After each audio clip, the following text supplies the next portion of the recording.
الله أكبر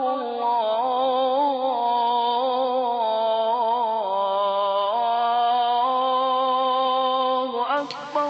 أعوذ بالله السميع العليم من الشيطان الرجيم. بسم الله الرحمن الرحيم. Parfois, on se sent fragile. Parfois, on sent que c'est tellement difficile d'être cohérent avec sa vie, d'être cohérent avec ses principes. Nous sommes, au fond, pleins de contradictions, pleins de doutes. Certains, d'ailleurs, ont vécu pendant les 11 mois de l'année une vie qui ne ressemble pas aux principes qu'ils aiment. Ils le savent. Ils se sentent fragiles, ils se sentent pleins de contradictions, même parfois ils se sentent hypocrites. Et ça fait partie du chemin spirituel de savoir notre fragilité, de savoir que jamais, vraiment, nous ne sommes à la hauteur de nos principes ou de nos espérances. Ce qu'il faut, ce n'est pas accepter son hypocrisie, car alors, c'est cela l'hypocrisie. Connaître son hypocrisie, c'est savoir les chemins de sa sincérité. Entretenir son hypocrisie, c'est devenir un hypocrite. Et à chacun, il est dû de travailler ceci. Et personne n'a le droit de juger une femme ou un homme quant à l'évolution spirituelle qui est la sienne.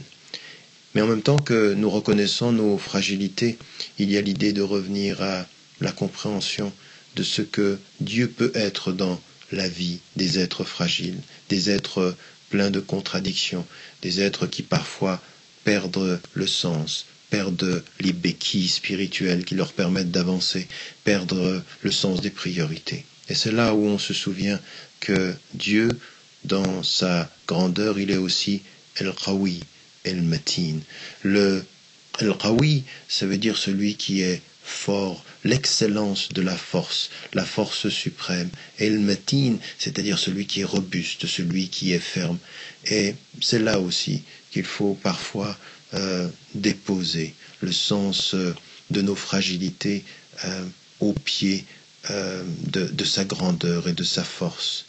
Souvenez-vous de ces propos de Baudelaire, car c'est vraiment, Seigneur, le meilleur témoignage que nous puissions donner de notre dignité, que cet ardent sanglot qui roule d'âge en âge vient mourir au bord de votre éternité.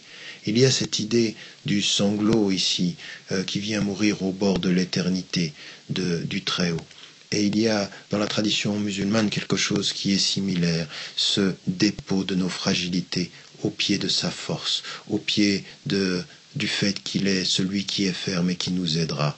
Savoir offrir nos fragilités à celui qui est l'expression de la force dans nos vies et de s'en remettre à sa force et d'en se remettre au fait qu'il est le ferme et qu'il doit rester le ferme dans notre vie.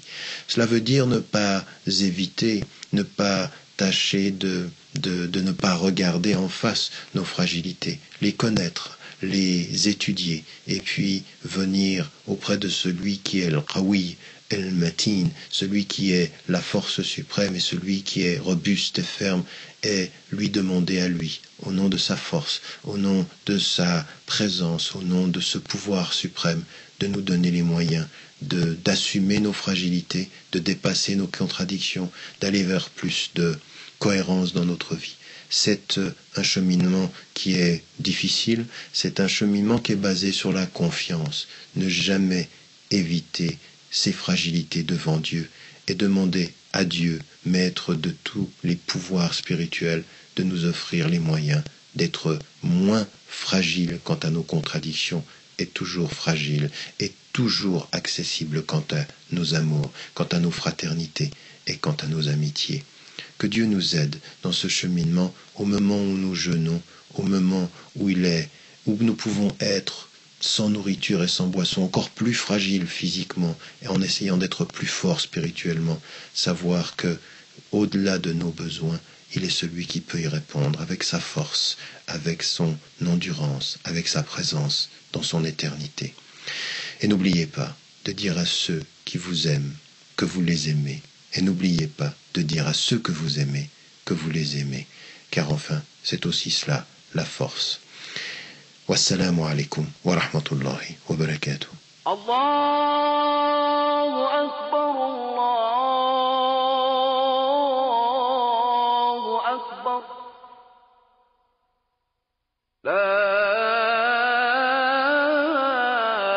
إله إلا الله